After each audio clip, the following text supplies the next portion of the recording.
ఓ దుష్ప్రచారం విష ప్రచారం వాలంటీర్ల వ్యవస్థ మీద ఎట్లా చేసుకుంటూ వచ్చారనేది మీరు అందరూ గమనిస్తే ముందు నుంచి ఏదైతే భయపడుతున్నామో వీళ్ళని కరెక్ట్ ఎన్నికల పేరుతో చెప్పి వీళ్ళు దూరం చేస్తారు. దానివల్ల ఆయన సాధించేది ఏంలే.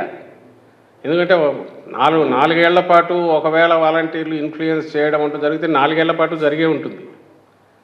ఈరోజు ఈ నెల 2 నెలల్లో వాళ్ళు ఇవ్వనంత మాత్రాన, ఇంటికి వెళ్ళి ఇవ్వనంత మాత్రాన ఒకవేళ ఆ ప్రభావం ఏమనంటే ఆ ప్రభావం వస్తున్నది వాలంటీర్ వెళ్ళి ఇస్తున్నందువల్ల కాదు, జగన్మోహన్ రెడ్డి గారు ఏదైతే పంపిస్తున్నారో అది చేతికి అందుతున్నందువల్ల. అది సహజంగానే చెప్పులు అరిగేటో లేకుంటే ఎండాల్లో కింద మీద పడుతూ ఆఫీసులు చుట్టూ తిరగకుండా ఇంటికి రావడం అనేది ఇంకొంచెం ఆనందం కలిగించేది. ఆ పని చేస్తున్నది వాలంటీర్లు. నువ్వు దాన్ని ఎలాగూ తప్పించలేవు. ఎందుకంటే పెన్షన్ అయితే నువ్వు ఆపించలేవుగా. అంటే శక్తి ఉంటే అది కూడా ఆపించేవాడేమో. ఈ సిటిజన్స్ ఫర్ డెమోక్రసీలా ఇంకో దాన్ని ఏదో దాన్ని పెట్టి ఈ పెన్షన్లు ప్రలోభ పెడతాయి కాబట్టి వాటిని ఆపించండి అని చెప్పేవాడేమో. అంత ధైర్యం చాలినట్ల. సో వాలంటీర్ల వరకు ఆపాలనుకున్నాడు.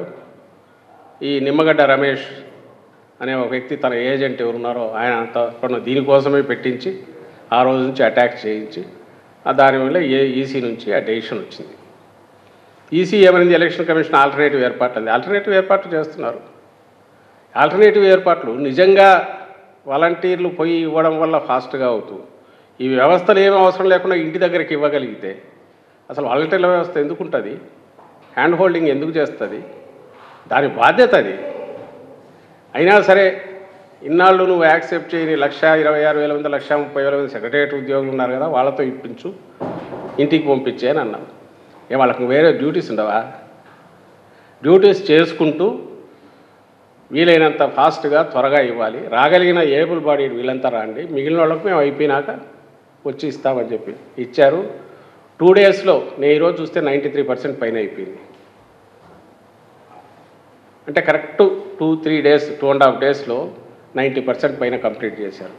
మామూలుగా అయితే ఫస్ట్ డే కంప్లీట్ అయ్యేసరికి 85 అయ్యేది, సెకండ్ డేకి అయిపోయేది, మిగిలింది ఎవరైనా ఊర్లో లేకనో రకరకాల కారణాల్లో కొంత అయిపోయేది.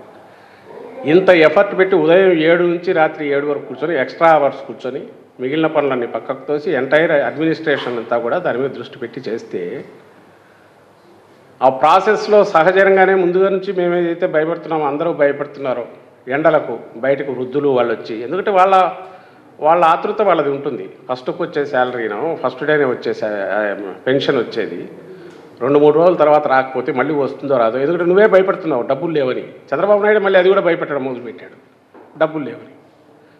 మరి డబ్బులు లేకపోతే 2 డేస్లో ఎట్లా ఇచ్చారబ్బా?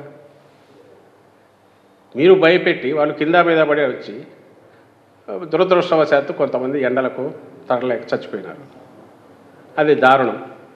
దాని మీద నీకు సింపతి లేదు. మళ్ళీ అది తీసుకుని నిన్న ఇంకో లెటర్ రాస్తాడు, గవర్నమెంట్ ఫెయిల్యూర్ అని.